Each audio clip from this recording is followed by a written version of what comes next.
Hola, hoy hablaremos de los sistemas simpático y parasimpático que a su vez están integrados al sistema neurovegetativo. De ahí que iré describiendo paso a paso la integración de estos sistemas, sus funciones y la interacción que existe entre ellos y con el resto de nuestro organismo. El sistema nervioso es el que regula la individualidad, los procesos mentales y fisiológicos y su interacción en un individuo. De una persona hemos de considerar el componente yo, el cual, para realizar sus adquisiciones, sus elucubraciones, sus actos, todo aquello que lo jerarquiza, necesita imprescindiblemente el equilibrio de su soma. En otros términos, conservar la homeostasis. Toda función, sea intelectiva o somática, requiere la coordinación de simultáneos fenómenos, por ejemplo, circulatorios, respiratorios, metabólicos, hormonales, músculo-esqueléticos, emocionales, de memoria, etc. De ahí que también todos los estados emocionales, pánico, miedo, placer, deseo, ilusión, dolor y comportamiento individual, se acompañan de reacciones imposibles de suprimir o separar. Se sabe que la activación de diversas regiones de la corteza cerebral, incluidas el sistema límbico, puede desencadenar respuestas del sistema neurovegetativo. Se considera que esta respuesta se produce a través de la activación del hipotálamo. Se considera que cualquier órgano y toda célula puede conectar con las emociones y los recuerdos. Veamos esta tabla en donde podemos observar del lado izquierdo el cuadro que señala el sistema nervioso y este se bifurca en dos áreas, arriba sistema nervioso central, abajo sistema nervioso periférico.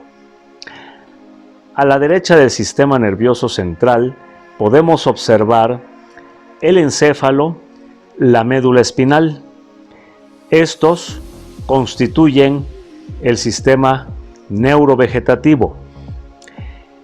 Abajo del sistema nervioso periférico vamos a ver que se desprende el sistema nervioso aferente, es decir, el sensitivo, y el sistema nervioso eferente o motor.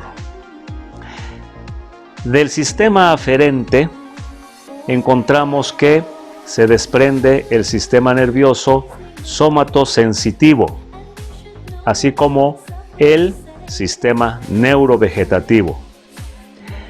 De la rama del sistema nervioso eferente se desprende el sistema nervioso somatomotor y también el sistema neurovegetativo. Hablemos ahora del sistema neurovegetativo. El sistema neurovegetativo o autónomo forma el soporte visceral para el comportamiento somático, ajustando el organismo para responder al estrés y aparentemente su actividad ocurre independiente de la voluntad. Inerva la musculatura lisa, el miocardio, los órganos, los vasos sanguíneos y las glándulas exocrinas y endocrinas de todo el organismo, por lo que tiene una función reguladora sobre la tensión arterial, la motilidad y secreciones gastrointestinales, el vaciamiento de la vejiga, la sudoración, la temperatura corporal, el músculo cardíaco, el músculo liso y muchas otras funciones viscerales del organismo.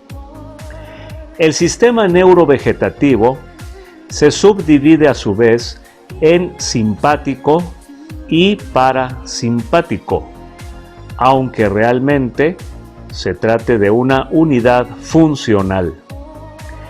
La vertiente simpática produce una respuesta rápida y efectiva a los estímulos exteriores, aumentando la actividad corporal, lo que equivaldría a estrés. Posee un componente parasimpático de gasto energético y generalizador.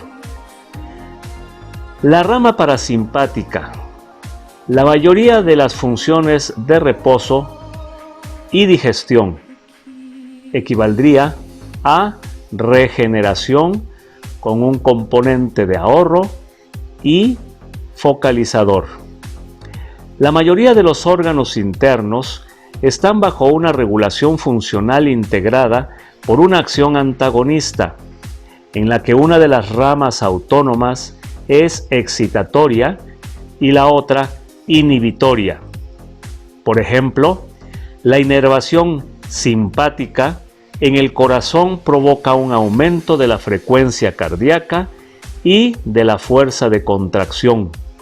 Todo esto con el objetivo de aumentar la actividad cardíaca. El parasimpático determina la disminución de la actividad cardíaca.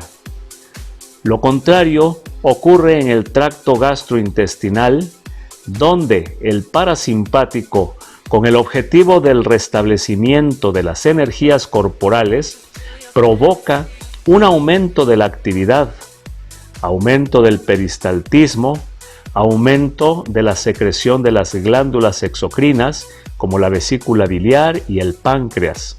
Una activación del simpático significa lo contrario: disminución del peristaltismo y de la actividad de las glándulas. Las excepciones a la inervación antagonista dual incluyen a las glándulas sudoríparas y al músculo liso de la mayoría de los vasos sanguíneos. Estos tejidos son inervados por el simpático y dependen solo de su control tónico, ya sea alza o baja. Las estructuras del sistema neurovegetativo. Este forma la parte visceral del sistema nervioso y está localizado anatómicamente tanto en el sistema nervioso central como en el sistema nervioso periférico, como veíamos en la gráfica anterior. Aunque no existe un centro puramente central bien definido, la integración de la actividad eferente puede ser iniciada a nivel de la médula espinal, tronco encefálico e hipotálamo. El principal centro está localizado en el hipotálamo. Las funciones simpáticas están controladas por el núcleo posterolateral del hipotálamo. La estimulación de este núcleo provoca una descarga masiva del simpático. Las funciones del parasimpático están controladas por los núcleos medios y parte del anterior del hipotálamo. La regulación de la temperatura depende del núcleo anterior del hipotálamo. El núcleo supraóptico del hipotálamo está relacionado con la regulación del metabolismo del agua y está anatómica y funcionalmente unido a la hipófisis posterior. Esta conexión entre la neurohipófisis, el hipotálamo y el centro del sistema neurovegetativo repercuten en el riñón a través de la hormona antidiurética y el control a largo plazo de la presión arterial y en las reacciones físicas a las emociones y al estrés, el sueño y los reflejos sexuales. Veamos ahora una lámina donde se muestra la organización del sistema nervioso.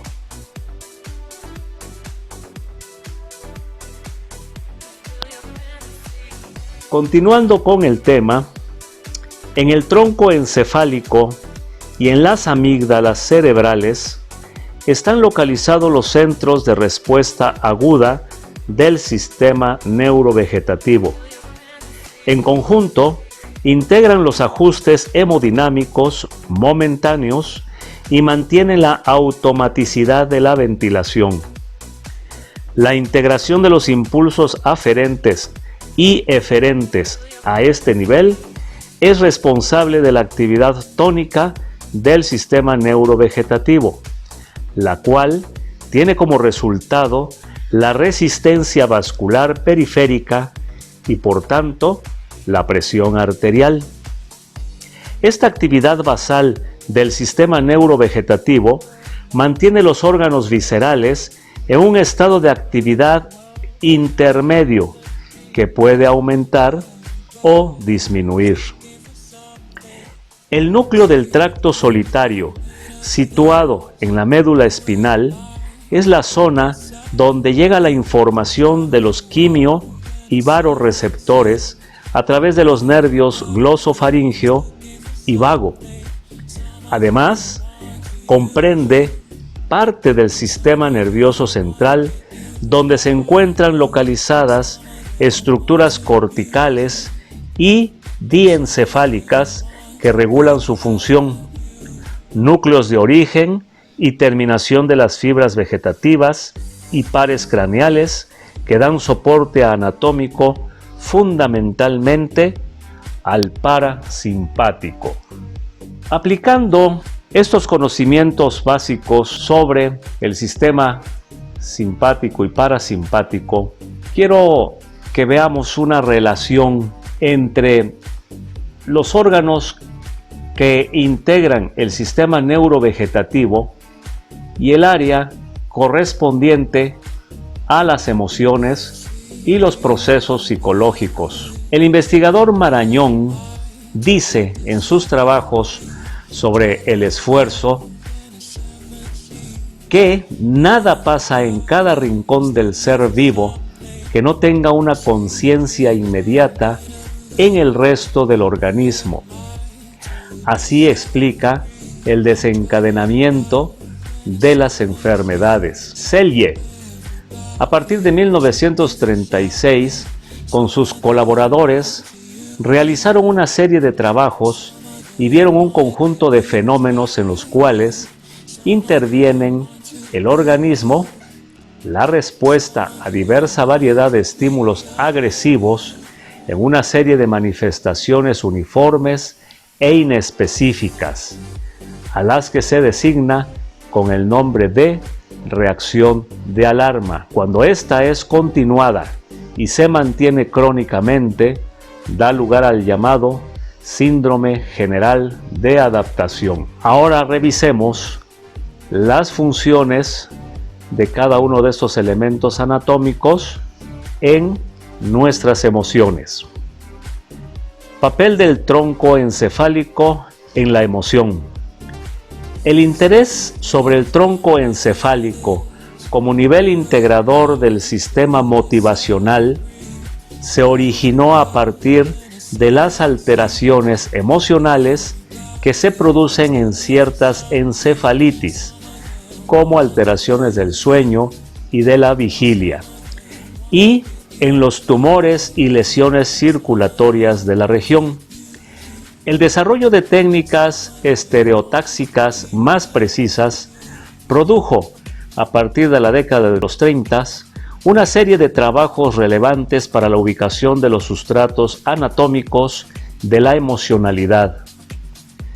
La formación reticular del tronco encefálico es responsable del estado de vigilia. Numerosas vías sensoriales ascendentes envían colaterales a la formación reticular, manteniendo un nivel de excitación imprescindible para el estado de alerta. El estado de vigilia, por lo tanto, se origina no solo en la estimulación directa cortical, sino también en la formación reticular, que integra la información desde los receptores sensoriales para influir de manera general sobre toda la corteza cerebral. Desde el punto de vista fisiológico, se pueden realizar las siguientes inferencias acerca de la emoción. Primero, el continuo funcional asociado con la formación reticular activante comprende a todos los procesos psicológicos organizados desde el sueño a los estados extremos de excitación. Segundo, la función básica de la formación reticular activante, que sería activación como despertar, coincide con aquellos considerados más típicos de la emoción en las teorías motivacionales. Tercero, integran a la formación reticular los sistemas monoaminérgicos mesencefálicos en telaraña, cuya alteración está vinculada a las enfermedades afectivas. Cuarto, impulsos íntero, propio y visceroceptivos excitan la formación reticular y ese efecto activante es requisito para la función integrativa de la corteza cerebral. Se deduce que aún la percepción más elemental está entonces coloreada por la emocionalidad. Fisiológicamente, puede postularse que la activación es un continuo en el cual los grados de intensidad pueden ser medidos por cambios periféricos o por cambios electroencefalográficos. En un extremo del continuo se hallan las primeras reacciones orientadas de la atención. En el otro extremo se encuentran los signos emocionales completos. Esta teoría de la activación se ha extendido para incluir a áreas del hipotálamo y del sistema límbico, además de la formación reticular. Anatómicamente, la rama motora de la motivación mencionada es el sistema nervioso autónomo, cuyo rol principal es el mantenimiento de la homeostasis.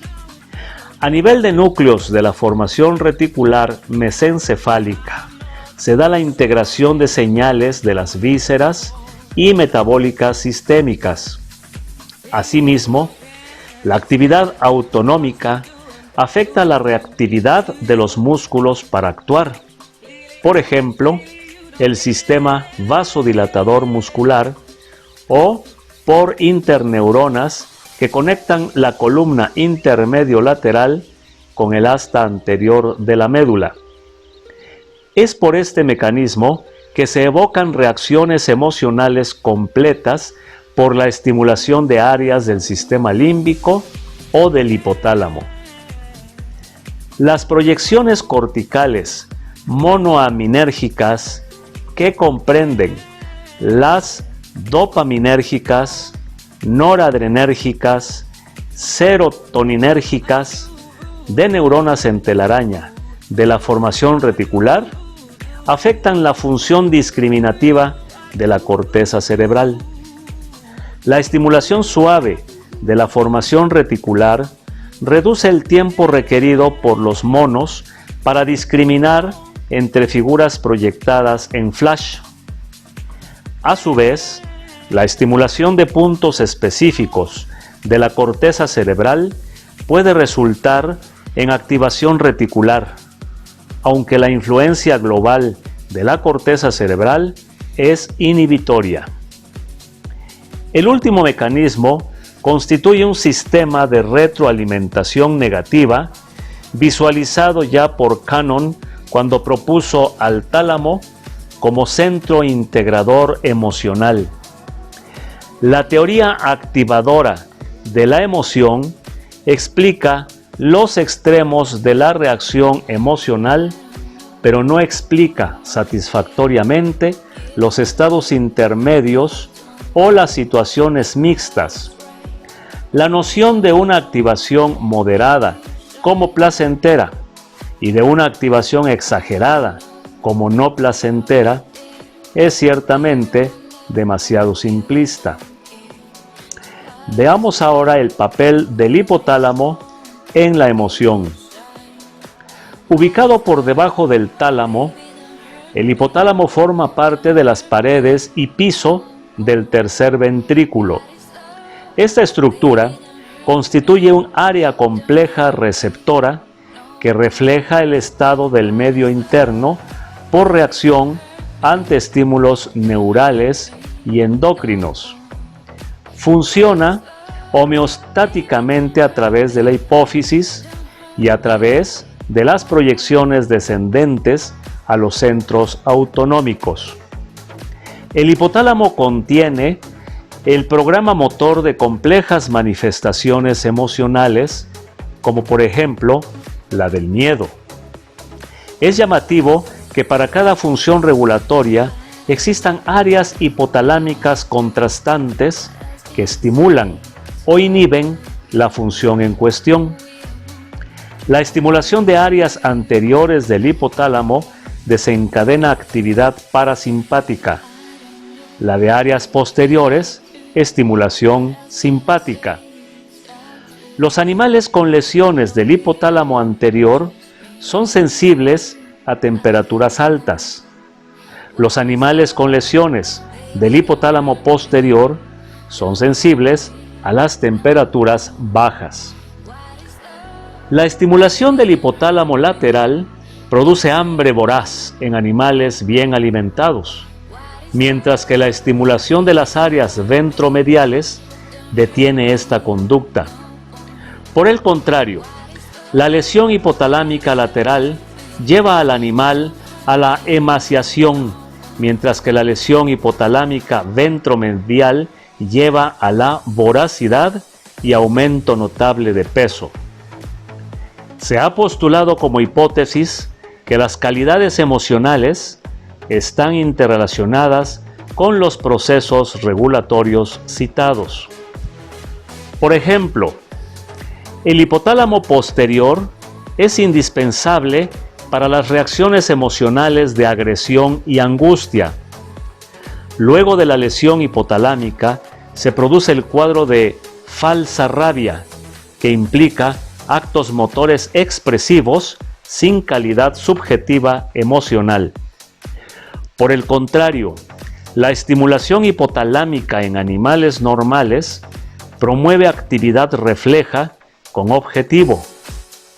Es el caso del morder, que se desencadena solo por ciertos receptores de la mucosa bucal. Cuando se denerva la mucosa bucal, la reacción de falsa rabia no incluye el morder. Se han desencadenado manifestaciones de escape, defensa, ataque y angustia por lesiones en una franja del tejido nervioso que va desde la amígdala a través del hipotálamo hasta el mesencéfalo. La función emocional del hipotálamo humano ha sido revelada por los síntomas de las enfermedades hipotalámicas y por las estimulaciones intraoperatorias durante intervenciones neuroquirúrgicas. La manipulación mecánica o estimulación eléctrica del hipotálamo genera crisis emocionales de agresividad o euforia. Hemos citado anteriormente que en un análisis conductista de la motivación, esta es deducida en un esquema de caja negra, como la variable que se infiere de los antecedentes y de sus consecuencias. Resultados como los descritos acerca de la estimulación de una estructura central que produce una emoción semejante a la que se detecta normalmente constituyen un enfoque neurobiológico de bases sólidas para la identificación de los sustratos neurales de la emoción. En experimentos realizados desde la década de los 50 se ha verificado que el condicionamiento instrumental por estimulación cerebral directa produce cambios motivacionales persistentes. Por ejemplo, si se refuerza en una rata la conducta de escape y evitación por medio de un interruptor de la estimulación cerebral, posible de ser operado por el animal, este aprende a operarlo en unas pocas pruebas, tanto ante la estimulación cerebral como ante un estímulo anticipatorio de la misma. Los animales que han sido condicionados solo por señales anticipatorias efectuarán la respuesta de evitación en forma coordinada, luego de estimular al hipotálamo, aunque el estímulo condicionado, señal anticipatoria, no esté presente. El llamado fenómeno de autoestimulación fue descubierto en ratas durante el desarrollo de los experimentos accionados. Mediante la presión de un pedal, la rata puede estimular partes implantadas de su cerebro. En algunos sitios se observa una entusiasta y febril estimulación, en otros una cuidadosa evitación. La autoestimulación se desencadena con electrodos implantados en el haz central del prosencéfalo. La evitación con electrodos implantados en el hipotálamo medial. En otras zonas, los efectos opuestos se yuxtaponen.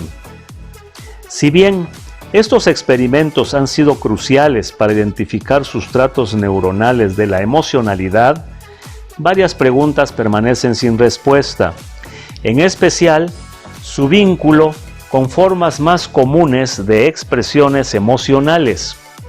Es sorprendente que la autoestimulación en primates pueda desencadenarse en los mismos lugares que inducen marcadas reacciones de angustia. Los signos de angustia no interfieren con la autoestimulación. Papel del sistema límbico en la emoción. En una visión simplificada, la función cerebral puede considerarse como el producto del neocórtex y del sistema límbico, que se complementan para generar la conducta humana con propósito y objetivo. En este proceso de complementación, el neurocórtex regula principalmente la precisa comunicación espacio-temporal con el medio ambiente y ejecuta las funciones cognitivas, intelectuales y estereognósticas. El sistema límbico tiene un vínculo primordial con la emocionalidad y la motivación para la acción, así como el proceso de aprendizaje y la memoria, que implican un alto contenido afectivo. Solo se recuerda aquello que emocionalmente nos interesa.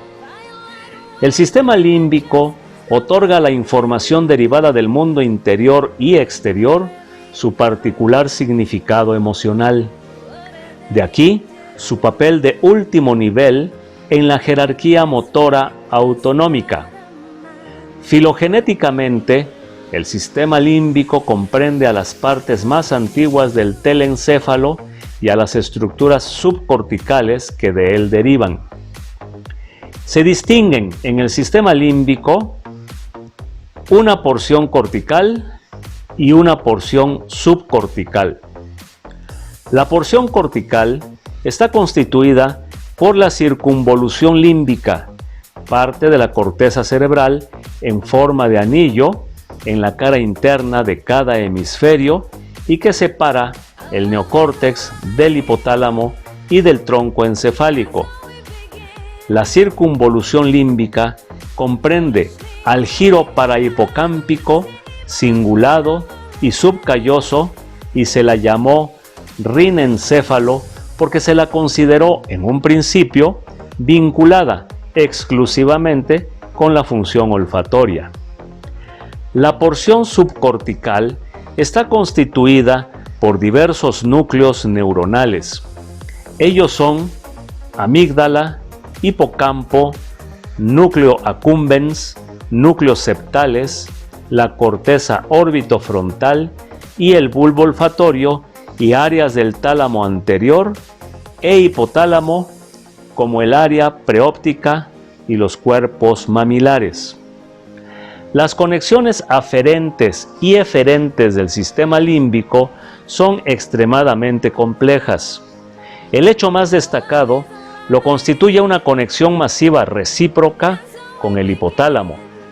El hipotálamo se comunica con el hipocampo y el septum a través del fornix, con la amígdala a través de la estría terminales y vía amígdala fugas y ventrales, y con las porciones del cerebro olfatorio a través de la central del proencéfalo. A través del hipotálamo, el sistema límbico se conecta con estructuras mesencefálicas, como el área límbica mesencefálica. Es útil el considerar al sistema límbico como un continuo de neuronas predominantemente de axón corto que va desde la circunvolución límbica, o sea el polo límbico, hasta el tronco encefálico o polo mesencefálico. Estas conexiones incluyen a porciones del hipotálamo entre ambos polos. Las conexiones entre los diversos componentes son recíprocas. El sistema límbico controla la conducta emocional y por lo tanto la motivación. Media la adaptación emocional y social a un medio ambiente en constante cambio y la pérdida de esta adaptabilidad con las consecuentes alteraciones conductuales. Caracteriza a las alteraciones límbicas. Sin las conexiones límbicas y con un hipotálamo intacto, gatos o monos desencadenan conductas complejas carentes de objetivo o contenido. Por ejemplo, falsa rabia, hiperfagia o hipersexualidad. El sistema límbico actúa a través de los programas contenidos en el hipotálamo, como se evidencia mediante experimentos electrofisiológicos. La estimulación eléctrica de la amígdala en un animal de experimentación desencadena efectos semejantes a los observados luego de la estimulación hipotalámica. Tales efectos incluyen respuestas homeostáticas y conductas complejas autonómicas, endocrinas y somáticas. La ablación bilateral de la amígdala en monos elimina la posibilidad de función social del animal. Estos no pueden reconocer el significado social de las señales exteroceptivas que regulan la conducta grupal y aparecen como ansiosos e inseguros. Este cuadro se debe a la interrupción del flujo de información entre la corteza de asociación parieto-temporo-occipital y el hipotálamo, el que ocurre a través del sistema límbico, en este caso de la amígdala. El resultado de esta alteración es la supresión de una correcta evaluación de la información sensorial en el contexto del estado afectivo. Las observaciones clínicas en humanos indican que la conexión corteza de asociación parieto-temporo-occipital-amígdala contiene sustratos neuronales importantes de las conductas motivadas y emociones. Es decir, mediante este sistema la información sensorial es comparada con los contenidos de la memoria y así se hace significativa. A través de la amígdala se inducen aquellas conductas afectivas que se han probado como apropiadas y con éxito social en las ocasiones previas. La amígdala, como parte del sistema límbico, activa y/o inhibe los mecanismos hipotalámicos adecuados para este fin. El sistema límbico regula los programas contenidos en el hipotálamo en forma semejante al modo en que las vías descendentes motoras seleccionan los programas de movimiento contenidos en los niveles inferiores de la jerarquía motora somática. Conclusiones. La especie humana es muy vulnerable a las afecciones psiquiátricas.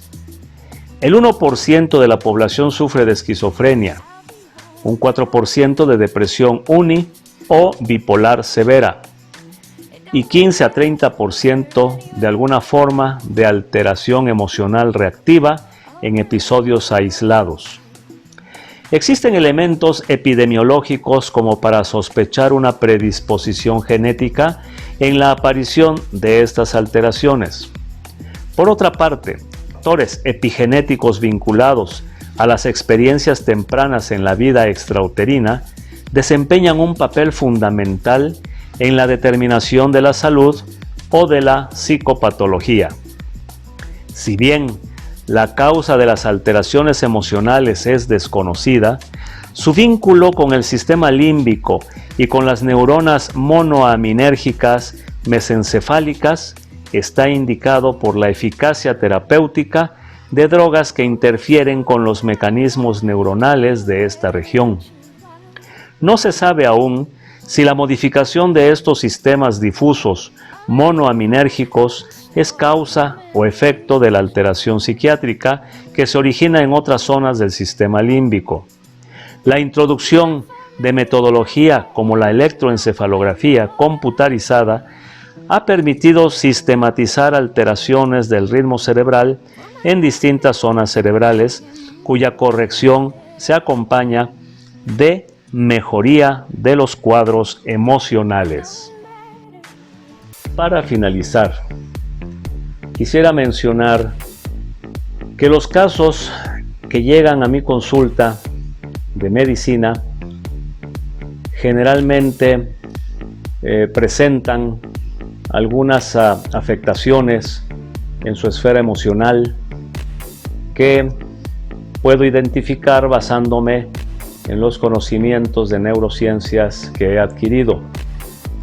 Sin embargo, son pacientes cuyo diagnóstico anatomopatológico, en el caso de presentar alteraciones estructurales en el sistema neurovegetativo, corresponden al terreno de la neurología. La mayor parte de pacientes no adolece de alteraciones estructurales en el sistema neurovegetativo. Son remitidos directamente a psicoterapia y psicoterapia determina si estos pacientes requieren una valoración neurológica profunda en el cual se puede proceder a la realización de estudios como electroencefalografía. Hoy contamos con la resonancia magnética contrastada y en actividad para determinar zonas que presenten alteraciones funcionales o incluso estructurales. Y también se va a determinar si el paciente es candidato a ser manejado psiquiátricamente para permitir el desarrollo de la psicoterapia. En realidad son cuadros complejos, no son fáciles de diagnosticar por un médico, pero cuando somos el primer contacto con el paciente, estamos obligados a considerar la alteración psicoemotiva como causa de algunas alteraciones orgánicas que el paciente presenta, las llamadas somatizaciones. Deseo que el tema haya sido de su agrado y que les resulte de provecho en su preparación psicológica. Gracias.